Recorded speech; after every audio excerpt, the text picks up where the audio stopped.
apologize for the lateness of this video, but I'm not even gonna lie. When I first read the Naruto chapter, I did not understand it at all. So I just had to keep going back and reading it. I actually had to take notes like I'm still in fucking school. So I kind of dissected it now. I understand it a little bit better. I think it was just due to the translations when I first read it yesterday. It was kind of fucked. But I went to manga stream today and I read it, took a few notes on that shit. So yeah, I dissected it better. So without further ado, here is my punk ass review. So basically, this chapter was just a rundown of like what Izanami was created for and how it counterbalances Izanagi. And like I said, when I first read it, you see the diagrams and the arrows and Itachi's explanation. I was like, I don't know what the fuck he's talking about.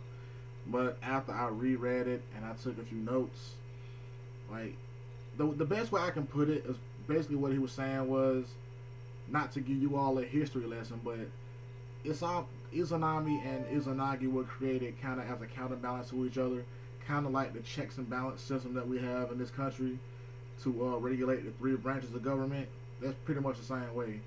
The executive branch can't have more power than the judicial branch, and the judicial branch can't have more power than the legislative branch. And if they all get out of control, they have the checks and balances to check each other and balance the power out evenly.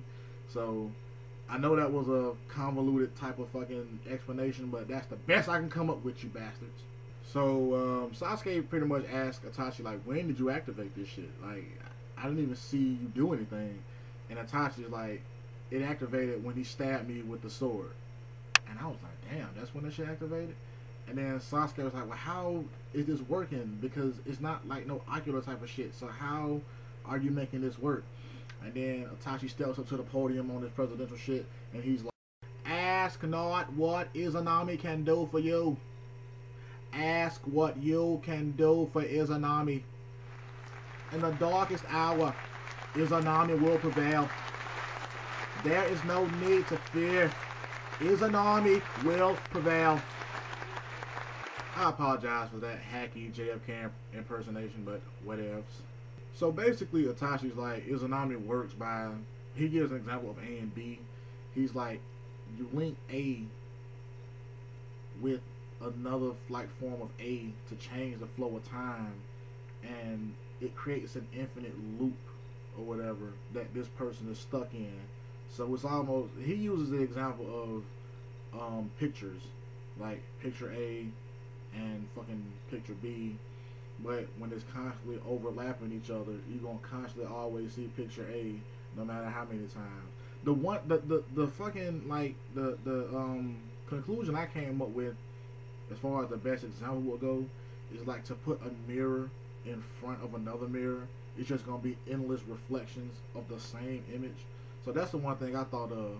And it even works with the theory of you change your own destiny, because if you turn the mirror away, you don't see the reflection anymore. So unless Kabuto can like finally repent and find his true self and realize where he's gone wrong, he's gonna be stuck within this infinite loop. One thing that I found interesting in this chapter was Kabuto got knocked down by Itachi within that infinite loop, and he's looking inside a pool of water, and his reflection, his reflection looks normal, but his reflection like, you should have been asleep by now. It's past 9 or some shit. You should have been asleep by now. And I found that interesting because his reflection seems to be his true self, but he's still not acknowledging the reflection that he sees in the water. He's still trying to carry on, and he's still trying to kill Itachi. But then they show a panel of the foster brother that he had, and he was like, yeah, when this war's over, you can just come with us. You can just come home with us. His brother's talking to another ninja. He's like, you can just come home with us, because maybe when this is over, my brother will come home, and he's an excellent healer. He can heal you.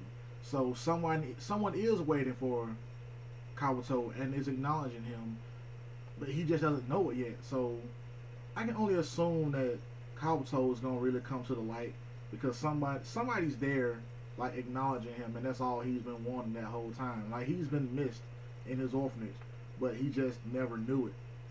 So I can only assume that this is gonna, he's gonna change. He's gonna have some type of redemption, he's gonna change. I don't know if he's gonna be a good guy, but he's gonna change. And this is just my own theory, but if he becomes a good guy, I have a feeling, as anticlimactic as this sounds, that's gonna be how like Madara actually like gets defeated in some type of way. I just have a feeling that he'll just stop the Edo Tensei. Like that's what he'll do. He'll just stop it, and Itachi's gonna go away. That's gonna make Sasuke go crazy again, and Madara just gonna stop moving altogether because he's a zombie. He's an Edo Tensei. So I think that's how it's gonna be. That sounds anticlimactic, but you know, I think that's how it's gonna be because the Kage can't fuck with Madara. He's whooping the shit out of their asses. Thank you for watching the video, and I do apologize for it being a day late, but I had to really digest this chapter because I didn't understand it at all. Please comment and subscribe and thumbs up and stuff. And I really do want you guys to leave comments, you know, because I'm not getting as many as I would like to get. Because I really want to see like what you guys think is going to happen in the next chapter. Your theories on, you know, Kabuto redeeming himself, and your theories on the fight with Madara and the fight with Toby. You know, I just want to hear what you guys think. So if you could, please just drop one below here somewhere. And I will see you guys next Wednesday.